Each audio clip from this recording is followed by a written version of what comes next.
Welcome to A Happier You Leads to a Healthier You. I'm your host, Goddess Asha Mariama.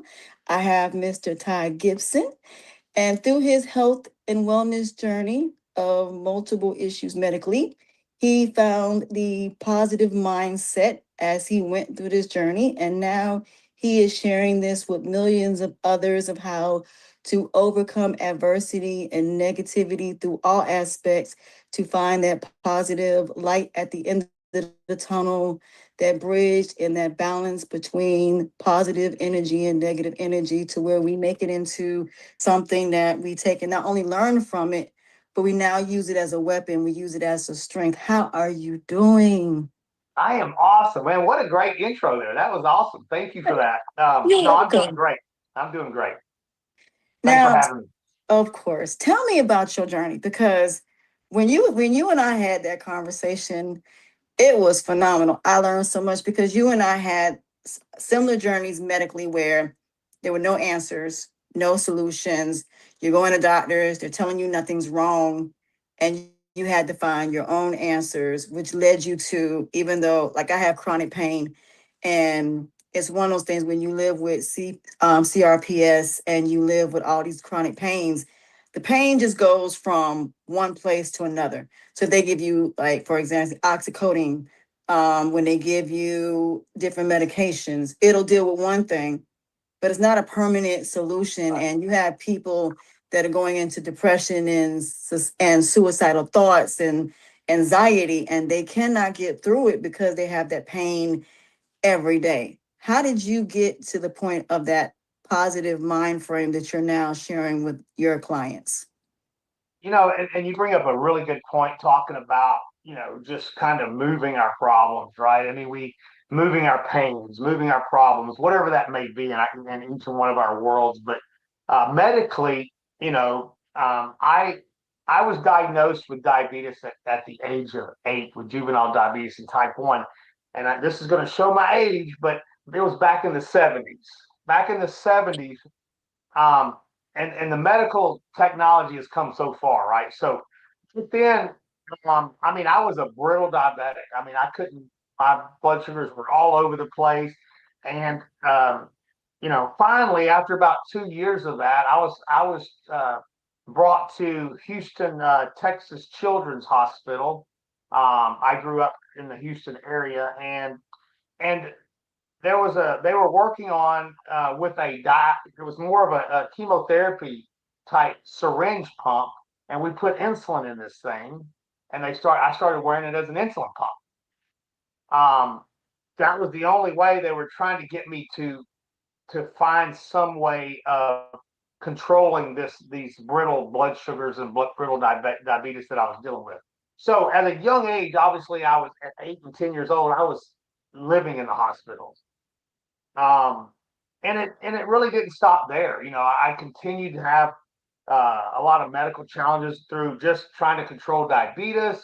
I went through multiple pumps, spent weeks and days in at hospitals, right? Just trying to you get sick, you get home, be well for a couple of weeks, and then you go back into it. Kind of like you said, never really getting to a solution, just kind of putting a quick fix on it, or not quite sure how to control it, but hey, try this kind of thing. Um, and so I went through that for years. And I will say each insulin pump kind of got a little better. Technology would get a little better. Things would get a little better. But I mean, at the end of the day, you still felt horrible, right? I mean, you're still a diabetic. You're still dealing with all that stuff. Um, so let's fast forward. And then when I was 30, my kidneys failed. Oh no. So I was real tired. I went in. The doctor said, "Hey, uh, not only," he said, your kidneys are at minimal, you know, of usage. I mean, you've lost most of your kidney function, and and being such a brittle diabetic, we've got some challenges here." And he said, and he came back in. He said, "You really need a transplant." And I said, "What?" What I was This was not a world that I was used to at all. And I said, "Well, what does that mean?" And he says, "Well," and he told me about it. We talked, and he said, "But really, you have such brittle diabetes, um, I really think there's some research going on in Baltimore, Maryland, that they're doing dual transplants where they do a kidney and a pancreas at the same time. Okay. So anyway, so we went to kind of speed that up. We went through a lot of testing. I come to find out I was a candidate for that. My mother, who was 60 at the time, looked me in the eyes and said, "If I can be a donor, you are getting my kidney." I said, "Yes, ma'am, no problem," because she felt that that was her role, right? Because we were given two kidneys, and she said if she was a match, she wanted to do that, and she was. So kind of fast forward, we had to wait. Obviously, I had my mother's kidney, but I had to wait for a deceased donor's pancreas, right? And so about 8 months later, I get the call. We rush to Baltimore. We have this 16-hour surgery. Um, I received my mother's kidney and a deceased donor's pancreas. Um, and that first year was really tough. I mean, and I mean, I have a lot of words that could describe more than tough, but it was right. Um, and they always told me, "Hey, would you be willing to talk to other people that are thinking about it?" I said, "You don't want me talking to other people right now. I mean, this is miserable, right?" I mean, I came out of the hospital taking about 60 pills a day, and as you know, I mean, I still to this day think, about four of them were really the medications that I needed, the anti-rejection medication. The others were all the side effects that these medications would cause or may cause or whatever it may be, right? So I was taking a lot of medication, and it just that alone makes you feel horrible. I always say, the death of us is all medication. I feel like sometimes. I mean, um, but I was on a lot of that. So that first year was really hard. But they kept saying, if you can hang in there for that first year, Ty, it's going to be much better. And I will be honestly saying that first year hit, and it really a light switch went on, and it really did. I felt better. Um, I was on a lot of meds still. They narrowed it down. So to this day, I'm on about 30 a day that I take. But it come a long ways from what I was at. But and then over the years, for 12 years, now this is the kind of got to keep up with me here. 12 years, my pancreas lasted for 12 years, which means I didn't have diabetes for 12 years That was because, good. because I received a pancreas that was producing insulin. So, and then my kidney, so that rejected in 12 years, but my mother's kidney lasted me for another 20 years, or a total of 20 years. So after that, I mean, I felt amazing through those years. Now, again, don't get me wrong. When you have chronic illness, a good day is most people's worst days, if I would say it that way. I mean, we deal with a lot of pain, as you know very much. I said that I mean, we wake up every day with pains that most people don't. And I'm not trying to say, hey, nobody has other pains like we do. But when you're dealing with chronic illnesses, the pains are just uh, sometimes I wonder how we get out of bed, right? I mean, we just or how we're going to make it through that day. Um, but I will say so that the after the 20 years, um, so obviously now I've got to go on dialysis because I don't have my kidneys failing again after that 20 years. Like they started failing, so they put me on dialysis.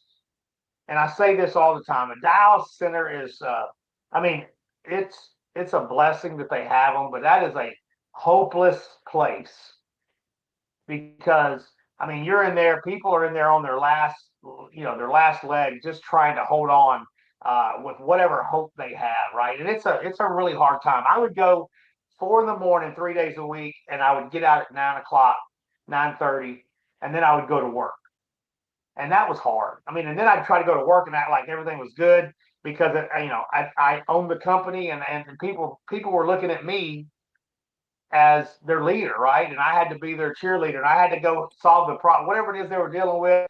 It wasn't a big company. I mean, we had about 45 employees, but at the same time, my role was to really help motivate them to keep doing what they were doing. And so I had to really put on this face through that. But I did it, and it was it was a hard time. But then my wife, who thought at the time thought that she was a different blood type than me, finally said, "Ty, I'm just going to go see if we can do an organ swap where I can donate my kidney and you receive somebody else's that matches you." And so that was, I said, that would be awesome. I was really thankful for her willing to do that. She went and she calls me and she's crying. And I said, what? And, I pick up the phone and she's crying. And I said, what is wrong? And she says, Ty, God changed my blood type. And I'm like, what? What? But what it was, she had really just forgotten her blood type and didn't realize that she was a certain type, but she ended up matching me perfectly. So in 2019, New Year's Eve, I received my wife's kidney. Aw. Um, so you tell me this. I always tell people that I laugh on Mother's Day. I don't have enough money in the world that I could buy my mother and my wife enough gifts. So we always laugh. There's nothing I can do during that time to pay That's them back for what they've amazing. given me. Um, That is but amazing. it is. So yes, I received my wife's kidney, and I'm sorry it's such a long kind of my Oh medical no, you history short. fine. You fine. So I received her kidney 5 years ago, and it's been absolutely amazing. It really has. And I never really talked about this. In fact, just recently I started telling my story because I kind of grew up where my parents were, uh, I would say, more hard nosed, like, hey, no, put a band-aid on it and keep going kind of thing. Don't slow down. Don't, nobody wants to hear your problems. So that's kind of the way I was raised. And, uh, and so I never really talked about it. And then a couple of months, after I was on dialysis, my wife said, "Hey, do you mind telling your story?" It was at a family reunion, and I told them. And I said, if they want to hear this, sure, I'll share. So I shared it with them. And then on the drive home that evening, like 6 of their family members texted me and said, "Hey, thanks for sharing. I signed up to be organ donor." Oh And I wow. thought, man, how selfish am I if I can really just tell my story that easily and possibly just save somebody's lives, right? Or multiple lives. So that's really why I'm here today of actually out talking about it, because through all of that, what I have found out, the most powerful thing that got me through it is positive thinking. You know, our mind is so powerful. Um, and I encourage people all the time, through their way of thinking, of just stay positive. Whatever it is, whether you woke up this morning and it's because you're like you or I that have some chronic illness that's really hurting, find push, because there is light on the other side of adversity, right? And Yep. and on my side though, I talk about this a lot. You know, since somebody's decided to be an organ donor, um, I after that I got through that, I was able to get married. I was able to adopt my child. I was able to start a business, and I just I can't even imagine not being able to do that. Right? I mean, I think that's been a blessing that somebody did that. But with adversity, when you push through adversity, when you push through, on the other side of that adversity is is is the rainbow, right? And that's what I want to encourage people to do. I know when you're sitting in the fight, it doesn't feel like that. When you wake up that morning and you're hurting, you don't feel like it. But there is absolutely light on the other side. I I apologize. My dogs decided to chime in on this podcast with me tonight. it's fine. Good night. I It am so is. sorry. It is absolutely fine, but you're absolutely right, because when I couldn't walk in 2012 and 2016, they told me first it was blood wasn't circulating through my body. The second time they kept saying it was nothing, and then 10 hours later they kicked me out the hospital, telling me they couldn't find anything. I asked them to transfer me to UNC Hospital, North Carolina. They wouldn't do it. They didn't have nothing underneath my back for support. Threw me on the bed. 10 hours later, my mom and my son, who's autistic, are helping me down the steps, getting me to the hospital just for them to tell me I have two bulging discs in my back, and that's why circulation wasn't properly done. And going through in 2020, matter of fact, it was a couple days before Kobe Bryant passed away. I ended up having emergency gallbladder surgery. So while I'm sitting in my room, I'm hearing about him and his daughter. And I'm saying to myself, I just had surgery. And I said, the roles could have been reversed. So people don't understand why I cry during every year that happened. Because there were people in the hospital at the same time, people fighting for their lives. Because I had went to the hospital because I kept throwing up. Every night I would throw up, throw up, throw up, throw up, throw up. And I didn't know why and why I was having so much pain. And I wasn't even tested for a gallbladder infection. Didn't even know I had one. And I was watching a girl on TikTok, and she was going to a doctor in Turkey hospital. They tested her for everything for $1,000: dental, dermatologist, heart rate, diabetes, heart failure. They tested her for everything, cancer, everything. And within those 3 days that she was there, they gave her a long list of everything that was wrong with her or that was right with her. And she said, I am so thankful I came here, because if I'd have done that in America, I'd have been paying $20,000, $30,000 for that. And so when you talked about diabetes, both my parents have diabetes, and I have a friend of mine that had diabetes. He does documentaries on cancer, and they went to Mexico with no chemotherapy, just holistic treatments. They didn't have any cancer at all. Stage 4, no cancer. So when you talk about, and I tell people that never fail, never had car accidents, and people with mental health issues, I said, you're worrying about relationships and the pain from that relationship. You try having back pains all day, and you can't do nothing about it. You're stuck with it. Then you take Motrin. Then it goes up to your neck. Then it goes to your head. Then it goes to your eyes. It's like trying to find some type of host where it can just stay there. Right. And I tell people, pain only lasts as long as you allow it to last. And you got people with CRPS that can't even get out the bed because it hurts them so bad to get out of bed. And all of it happened just by some simple hitting their toe, hitting their back. That's all it took. And now they have chronic pain for the rest of their lives, and because most people have nerve damage and there's no cure for it. Mm-hmm. No, you're right. And I talk about this all the time. I mean, if we want our life to change, we have to do it, right? And I say that if we want our life to change, our thoughts have to change.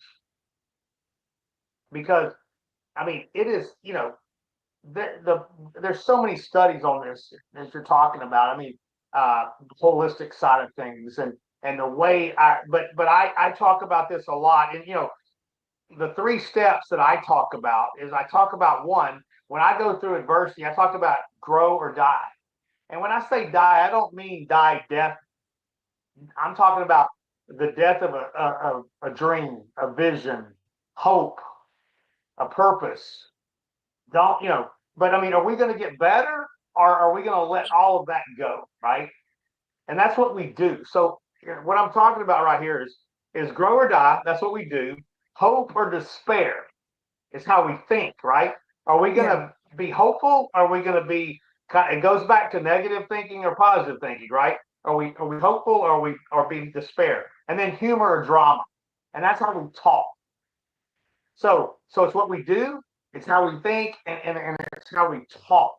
And those 3 will coincide and follow, the mind will follow, right? When you're talking positive, when you're thinking positive, and when you're doing positive things, all of that creates a habit that your mind is now in a positive form. So I say all that because all of this stuff, you know, we all can't rely, as you just talked about, some of the medical challenges and medical, you know, kind of the, I say, kick the can down the road type process that we get put into sometimes.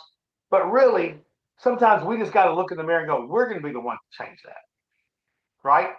We have to be the ones because if we rely on other people, we may not ever get there. No. That's why I encourage people, you know, um, look yourself in the mirror and say, I'm going to be the one to change these.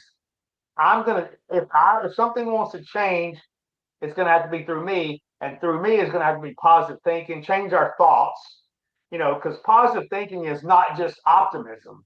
It's truly power, it's motion, it's power in motion, right?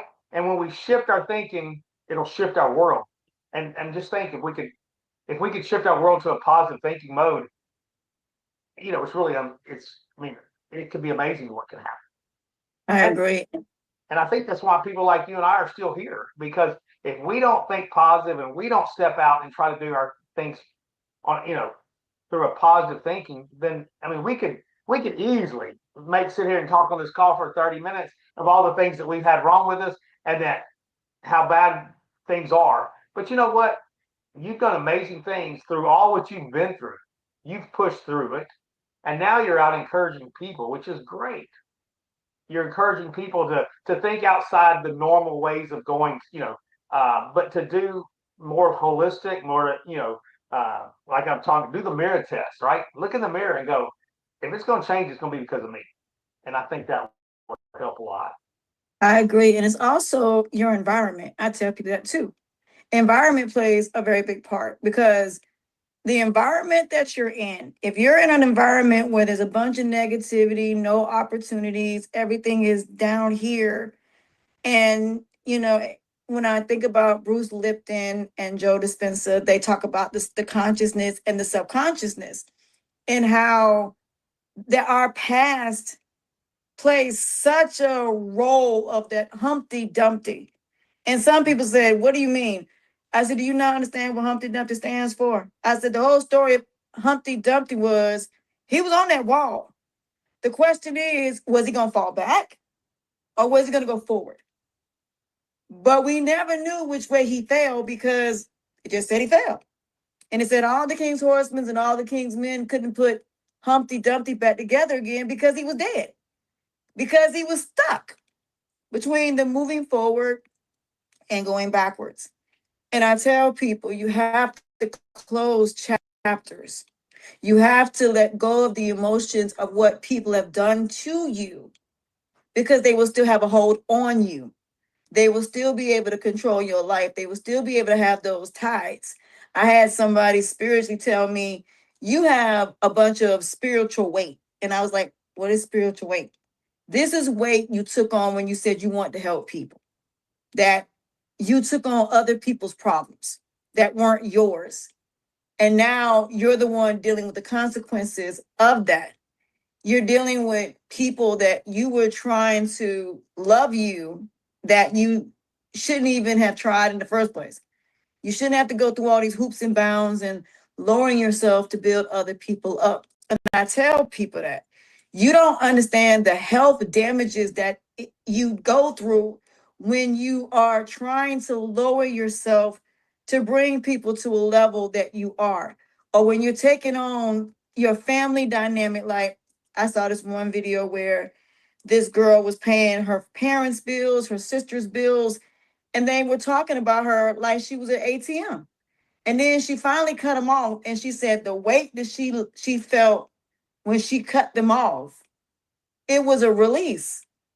And I said, sometimes you have to do that because weight, people think weight is just, okay, the physical weight. No, there's mental weight, there's psychological weight, there's emotional weight, there's spiritual weight, there's financial weight, there's relationship weight, but there is weight. And until you free yourself of that weight, until you let go of all that negativity and say, I relinquish it, I send it back from which it came, or I give it to God, and I no longer it no longer affects me. And like the story of Lot, you don't look back. Look back for what? It's already happened. The coulda, shoulda, woulda you didn't do.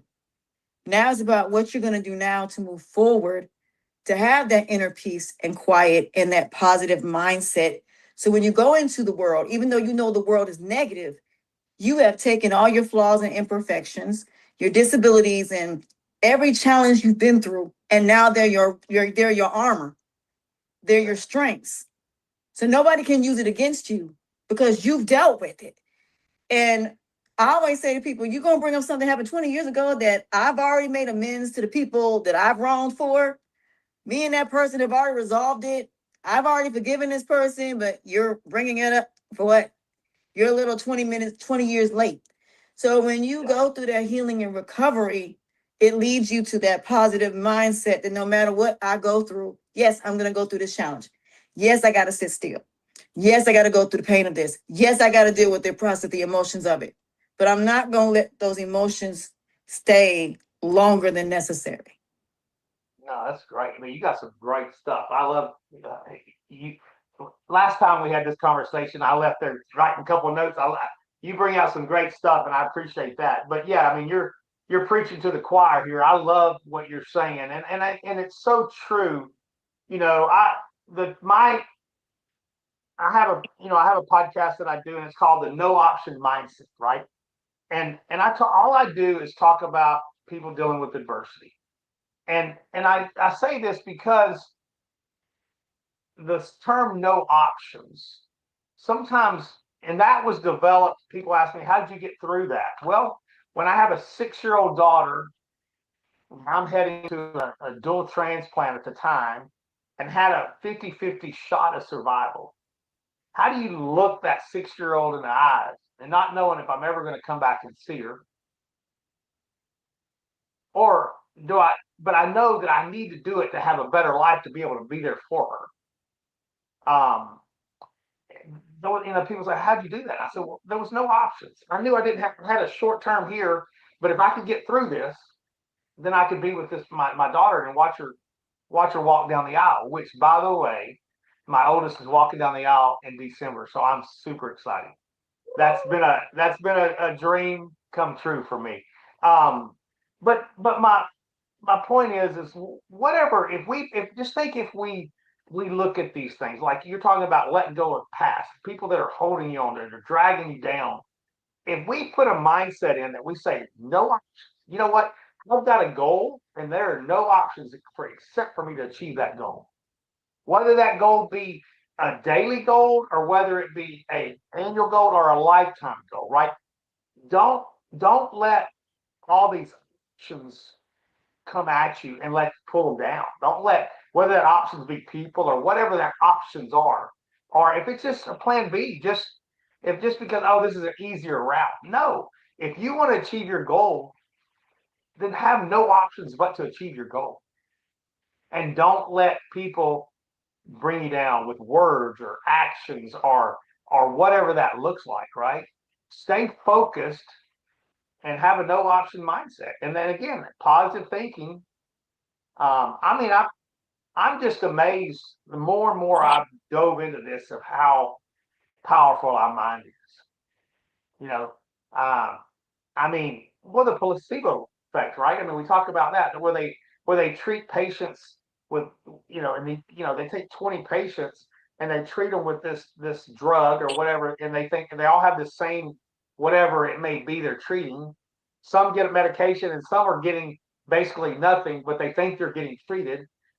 And some of these that are getting nothing are starting to heal because they Yep. think they are getting the same medications that's supposed to be giving them better. So those are just, I mean, we could go days and talk about just story after story of where the mind overrides whatever we're dealing with and how powerful it is.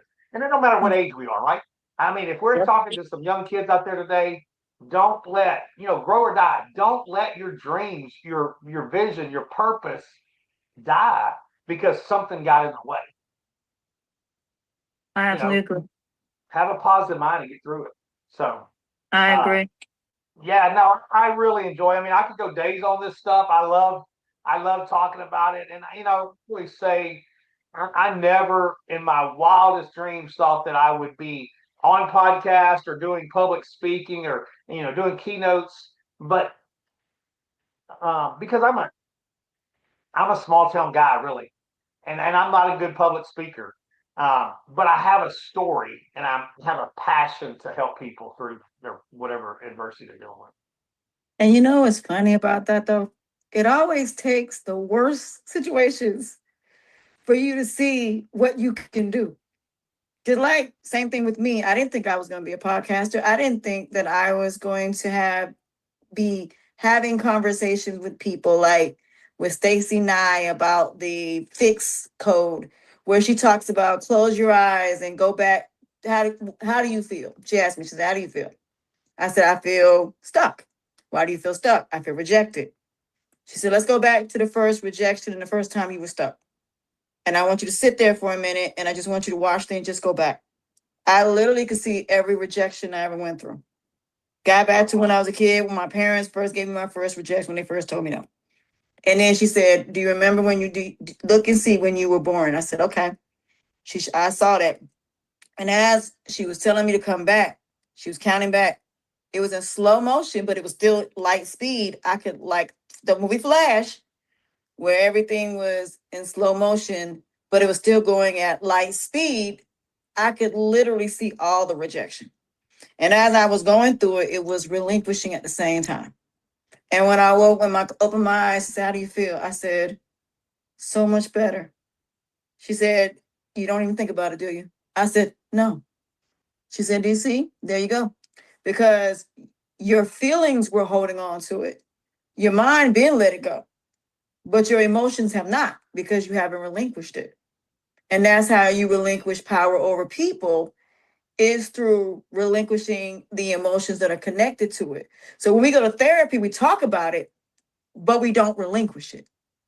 We don't let it go. And we feel like if we go talk to our parents, or if we go talk to our spouses or our exes, whoever hurt us, that's going to make it. No, it's not.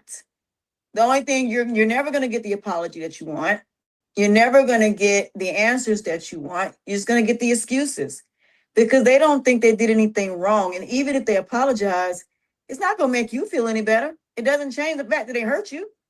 So relinquish it, let it go. If you're going to have that conversation, that is only to not only give those emotions back, but to close that chapter. So you never look, the only time you look back on it as a lesson learned, that's it. You don't look at the emotions attached to it. And you say to yourself, okay, the coulda, shoulda, wouldas. I always ask people two questions: how and why.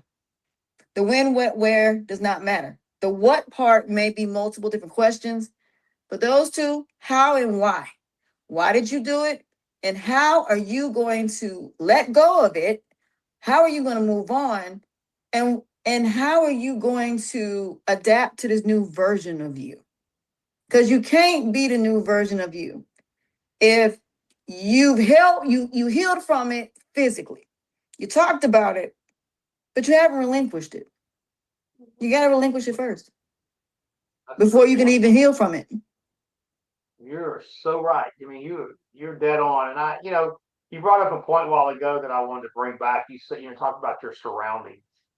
Um, you know, and it's a famous quote out there about, you are the sum of the five people you're around, right?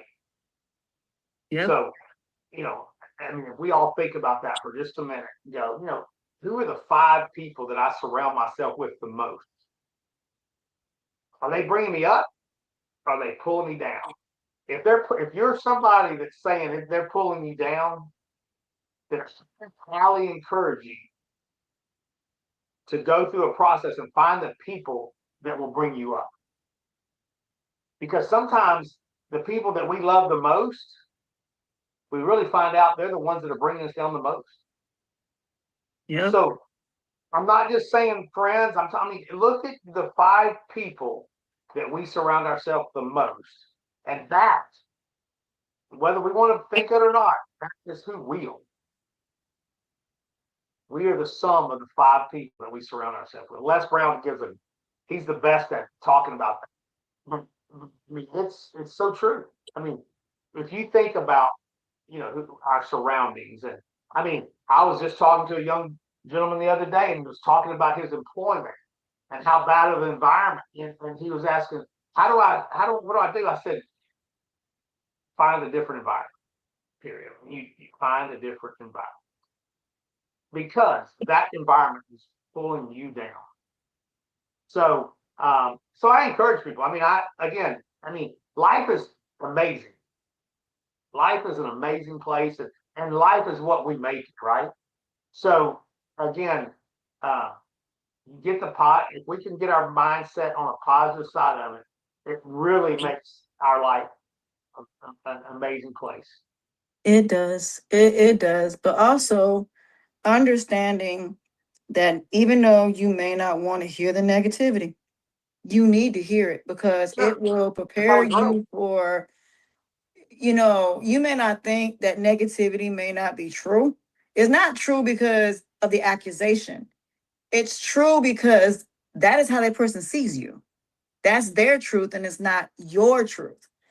And you have to understand to be a positive person in a negative world, you got to understand you're going to always come back to your sanctuary, your inner peace, your tranquility. You have to have boundaries. You have to have non negotiables. You got to understand that when you leave this earth, none of this is going with you. This is what you have to protect. Because you can replace somebody breaking your house, all that stuff can be replaced. And yes, for that moment, you may say, I lost it. But then you're like, I need to get my renter's insurance. And now you get a check for the majority of everything you lost. And now you can get something new. You're never going to get back what you originally had, but what you will get is something better. Right. That's right. Again, you brought up another great point. Is just, you know, we gotta when we go through challenges, and this is something that just I just started doing when I've gotten older. Is when I see adversity, it's a lesson. It's an opportunity for me now to take that and just make me an even stronger person to be ready to deal with other things, right? So when whatever we're dealing with, look at it as a lesson. Look at it as a opportunity for you to get. I agree. I think that's so great. Yeah, It you is got. because you can't change other people. Only person you can, that's why I tell people, you can't see people for what you want them to be. You only can see them for what they truly are.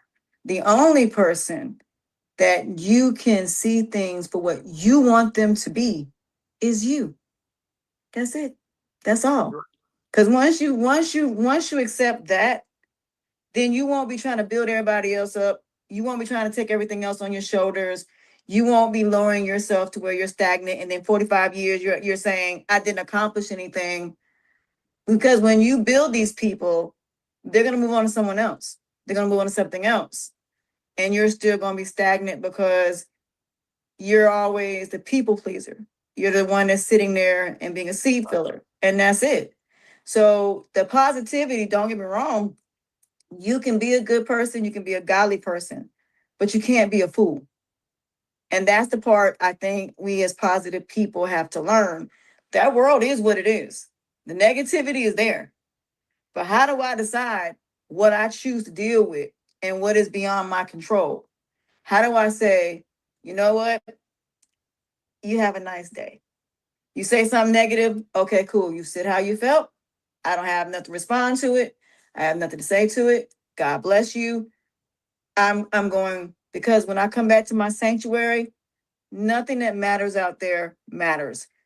When you get on a car and you drive, people gonna drive, accidents happen. You can only control your side of it. And just pray every time you go out the door. Look, I pray that I go outside, I come back to my peace and I make it safely. That is all you can do. Other than that, you can't control anything or anybody but you to the best of your abilities while you're out there. But you just come home and say, I relinquish all that negativity I just saw, all that negativity I just went out there in the world. You be careful who you bring into your world because your peace and tranquility, everything you've done to heal, everything you've done to recover. You don't want people coming, like you said, those 5 people. You don't want nobody in your life that's going to interrupt all the work and all the progress that you've done to get here to your 12th dimension, where you have your crown, your throne, your peace, your tranquility, your blessings, everything you worked hard for, and let these people come in and be like vampires and leeches and sucking the life out of you. And now you're right back to where you started. You're like, well, I did all this work to lose the weight, but it came back because of the reasons you did it. You didn't do it for the right reasons. And you can't maintain it if you're doing it for worldly reasons or because you want to get married or whatever reason. It has to be your health and wellness, and that's it. And your all the money is so you can be able to maintain and have the best of everything, not because you want to get a nice car. It's just our value systems have to be different. Right. Our purpose has to be different. You're right. I love it. I mean, you've got a great message, and I love listening to you. We could go on for hours. Yes, we could. I love, but you know what? I will just in closing, just make sure, if I can ever help anybody, and I'm not in this for nothing but to try to give back, because that's my goal now, is just to give back. And I always say, if I can ever help anyone, if there's anybody, any of your listeners that that that I can help, I would love the opportunity just to pick up the phone and visit with them, uh, set up a Zoom, whatever it is that I can help somebody with. If there's something that you and I have talked about today that maybe they feel like I could help them, please, I ask them to reach out. Reach out through you, to get to me or whatever it may be. But I just I encourage people that sometimes in this life and this world, we've got to lock arms and find those. We talked about the 5 again. Find those people on a positive thing and lock arms with those people, and let's get through this together in the best way that we can. So if I can help in any way, please, I would ask to allow me to do that. How can they reach you? How can anybody reach you Yes, that's I'm trying gonna to? I'm gonna it's tygibson.com, and that's TYGIP as in Paul, SON.com. That is my website, and it's got it's got everything my email, my phone number. Uh, I encourage you guys to reach out to me anywhere. And then my podcast is on Spotify, just under Ty Gibson, no options. If they would like to listen to the different, I'm pretty excited. This week is the interview with my wife, who donated her kidney. I interviewed her on my podcast, so I'm excited. That one's coming out this week, so that one should be dropping pretty soon. So we're excited about that. Well, you know what? I thank you so much for this, because you know what? It is so many people struggling with pain in all aspects. And I am so glad you telling your story and you talking about how diabetes from a kid, your kidney transplants and everything you went through to get you here to help other people. And now other people are donating and people are learning this positive mind frame through the adversities and everything. It has definitely been an absolute pleasure doing this with you. Oh man, this has been awesome. I've enjoyed it too, and like I said, if please, let's stay in touch, and how we can help each other and help anybody else. Absolutely. So, you guys, I hope you guys enjoy this podcast. I hope you guys learned something, and I hope you guys please check out his website. Please check out his emails. Anybody that's going through any type of adversity, regardless of whether it is, please, by all means, he's been phenomenal. Our 30-minute conversation was phenomenal. This has been phenomenal, and I definitely will be keeping in touch. So, thank you guys for joining me for this episode. I'm Asha Mariama. And with that being said, we will see you guys next time. Have a very beautiful day, and we will talk soon. Bye, guys.